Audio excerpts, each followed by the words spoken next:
So if you take a look at the animation now, you can see it's a little bit boring. Nothing is happening here. It's just smooth animation, smooth position animation here. But what if you want to make since like there is a friction between this square and the floor and the surface? To do that, so I called that the physics effects. So I want this square to be fast first, then slow down before stopping. And doing that is very easy in Adobe Photoshop. So zoom in the timeline, okay, like that. And all what you need to do is right before the last keyframe, which is at 20 frame right now, add a keyframe. So right here, go ahead and add a transform keyframe. Now all what you need to do right now is just click and drag that keyframe to about here. Okay, now what will happen is that the animation will happen so fast between those two keyframes, okay, and then slow down at the end. So let's see that.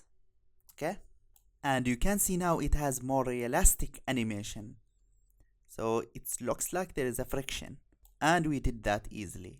Okay, you can do that almost for any two keyframes. So if I want to do the same thing between these two keyframes, it will be very easy to do that. Just add a keyframe here and drag that keyframe back like that. So you can see now, fast, slow, fast, slow. Okay, that will give you a nice animation. Okay, fantastic. This is what I call physics effects, and you will see this a lot in this course. Okay, now bring the indicator to 0 frame right here, and can you delete all these keyframes? So let's do that. You can click and drag here. So I am just clicking and drag like that, and you will select all these keyframes. Then you can hit backspace to remove them, and I will delete this one also. Okay, fantastic. Now we have no animation. Now bring your square at the middle, and I want to show you something very important, which is duplicating the keyframes. So right here, zoom in the timeline until you see the 10 frames, or let's say 5 frames. We will do a fast animation. So add a keyframe here, then another keyframe here, okay, and another keyframe here. Now if you change the middle keyframe, let's see that. So I will go ahead and use move tool, hold shift in your keyboard and move your square a little bit like that. So what you expect to happen at this keyframe? I hope you got it. It will get back to the original position because we just changed this one here at the middle. We did just like the rotation. So those two keyframes have the same animation options, and we just change the one at the middle, so it will automatically get back to the original position. Okay, so let's do more animation. So again, after 5 frames,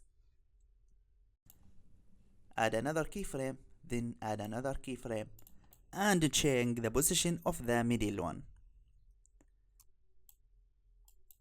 the opposite direction. So you can see what will happen is this nice animation. Okay, left, right, and to the middle again. Now what if you want to have the same animation happen for a long time? Will you need to add these keyframes again and again? That will take a lot of time, but you can copy all these keyframes. So once you reach here, all what you need to do now is to select all these keyframes like that, then right click here and choose copy. Okay, then at the last keyframe here, okay, select that keyframe only, then right click and choose paste. Now what will happen is this animation will happen again. Okay, and you can do that as many times as you want. Okay, so select all these keyframes again, right click, choose copy, and right here choose paste, and you will have the same result. Okay, so this is fantastic. Okay. So this is how to duplicate keyframes, and you also learned about the physics effects. In the next lecture we will animate the style. So thank you for watching and see you there. Before going there, just delete all these keyframes and to be ready to the next lecture.